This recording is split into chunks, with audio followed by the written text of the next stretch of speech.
Controversial Senator Fatima Payman has posted a highly offensive clip about Charlie Kirk, which she's already tried to clarify after an immediate uproar. Here's what she said. So what do I think about Charlie Kirk? And obviously his assassination. I think he was a pretty awful person. And he doesn't deserve all the recognition he's getting. You know, it would have been best to not have him assassinated and for him to remain a footnote in the Trumpian era of the United States. Yeah, Charlie Kirk got shot and he's RIP. Whatever you want RIP to stand for. Some people will say it's not peace, so fill in the blanks, people. Fill in the blanks. It's just disgraceful. Joining me now is my panel, former Liberal Senator Hollie Hughes and IPA Senior Fellow Adam Crichton.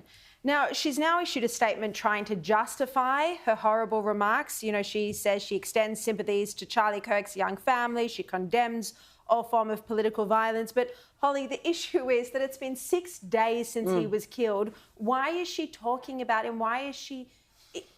I don't even know what she means by RIP, but I can imagine it's something very offensive. I don't know what the P is. I've actually been trying to think what the P is that she's referring to, other than peace. Above this as a Member of Parliament. This is now the second parliamentarian who's been embroiled from the Australian Parliament in either liking a post or now making a post that is almost condoning the assassination of Charlie Kirk or political violence in any of its form.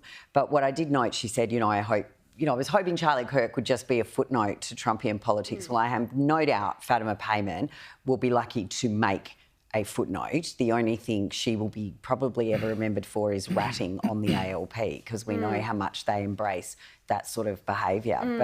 But why she felt that was necessary, read the room, people. Have a look what's happened everywhere. And we can see, in the United States, and I don't know, but I assume it's going to happen elsewhere, people are being fired for the way that they celebrated his assassination. Yeah. And then she goes and behaves this way. Yeah. Well, let's just hope the Australian people fire her at the next election. Yeah, let's hope that indeed. Adam, the point here is that Charlie Kirk engaged in respectful debate. He wouldn't have ever, mocked someone or made an off-colour joke about them after their death. No, that is certainly true. But I can also inform you, ladies, that the word for P is another word for urine. So certainly in very poor taste, quite grotesque comments, very contemptible. And it's very sad that we have senators elected to the Senate like this. She should be judged by civil society, and she will be. It seems that she is already backtracking, as she should. But just a general point, we have to remember that one of the things that Charlie Kirk very much stood for was free speech, and even if it was horrible speech, even if it was in very bad taste, he was very much for it. He didn't support people being cancelled or charged criminally for what they say. So we just have to keep in mind at moments like these that, that people are going to disagree, people are going to be rude and awful, and in a civil society, we just have to live with it. But of course, that said, what the Senator said is very disgusting. No, it is indeed. Now, we're seeing Trump obviously arrived in the UK overnight, our time. He's been met with pageantry, royalty, carriages, processions, gun salutes. The centrepiece of the visit was a banquet in St George's Hall. Both King Charles and President Trump will make speeches. Hollie, Trump has had a very warm reception here. He called King Charles his friend, spoke about how strong the relationship is. Yeah, isn't it incredible that the UK can generate such a strong relationship, even with a very, very left-wing Prime Minister, yet we're still yet to get a meeting, and this is his second visit to the UK. We saw the typical behaviour with the images put up on Windsor Castle, but I think it's wonderful that he's there. There's obviously a lot of serious issues that will need to be discussed, and part of what's happening within NATO and how those international groups and organisations are working together. But I'm a monarchist, so I just love seeing any of this in the pageantry. I think it's fabulous. Yeah, and Trump, of course, loves having the royal treatment, as we know. Adam, there is a controversy as well. We've seen the protests that Hollie just referred to, projecting images of him and Jeffrey Epstein.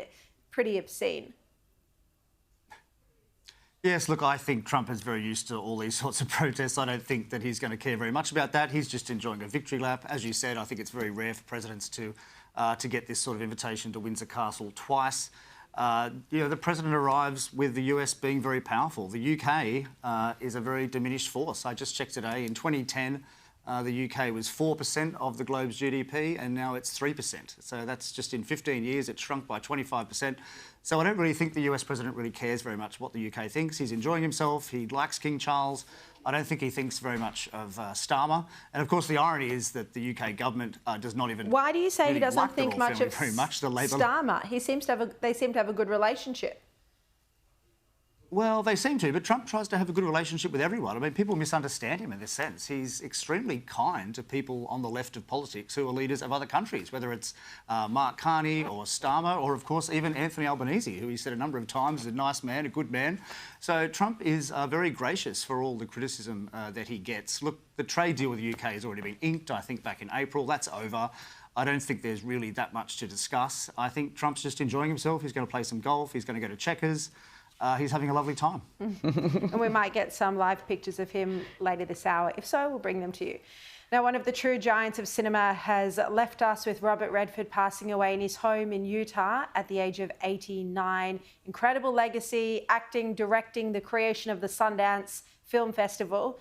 In 1974, he bought the rights to Washington Post journalists Carl Bernstein and Bob Woodward's book about the Watergate scandal, or The President's Men, and he played Woodward in the film. Forget the myths that the media's created about the White House. The truth is, these are not very bright guys, and things got out of hand. Supposedly he's got a lawyer with $25,000 in a brown paper bag. Follow the money. What do you mean?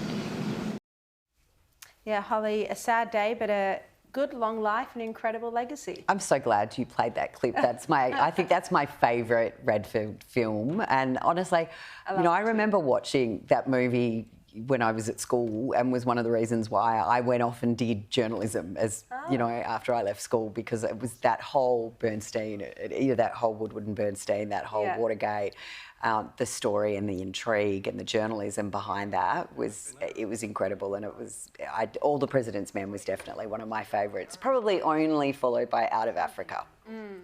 No, I do love All the President's Men as well. Adam, I'm not going to ask you about Robert Redford. I know you wanted to speak about the Victorian government's decision over the offshore wind farm that they've now deferred. Yeah, sure. Look, I mean, this just shows that offshore wind is increasingly uneconomic, and it's really no surprise. This isn't the first project that's been cancelled or postponed. We've seen projects in the last few years in South Australia, in Queensland, and also New South Wales that have been knocked on the head. And it stands to reason, really. I mean, this is an extremely uneconomic way to create energy. You've got to basically build import wind turbines, which are about the height of Centrepoint Tower in Sydney, and you have to fasten them in the ocean. Then they only work 40% of the time, and then you have to get the energy from those turbines back to the major cities. So just think about the economics of that. It's completely insane, of course, even with the state and federal government subsidies. So no wonder they're falling over. And also, I think they're probably falling over because they take 5 to 7 years or so to build. And I think some of these investors would be worrying that public opinion is slowly changing against net zero, and who knows what the environment will be like in 5 years. They're probably worrying that they won't get much money back at all. I did an event this week, Hollie, a Zoom event for an American-Australia Association. They said to me, what is the growth area in Australia? And, it's a really hard question because... The public service. The public service. Because, you would say, well, the government's putting a lot of money into the renewables industry, but most of it, the actual equipment is being imported from China. Absolutely it is. And there are interconnectors that are used in all of these renewable projects that are all coming from China. And when I asked the question, when it was my shadow portfolio, and asked the question of the Department of Climate Change and Energy, what discussions they had with Foreign Affairs and Home Affairs and Defence and Security, and they had none. And so we really have two arms of government who aren't talking to each other and aren't understanding any national security threat that could be made by this race to renewables and really improper checks and around the equipment that's being used, but particularly how it can be intercepted and manipulated if a state actor wanted to. But also, of course, the hypocrisy of this being a boom area it's not. a nation that, as in for China, a nation that is one of the world's highest emitters. I lived in Moree. They built this big solar farm out there. They promised all these jobs were going to come with it. And can I tell you, there were jobs during the construction, and then as soon as the construction phase was over, off everybody went.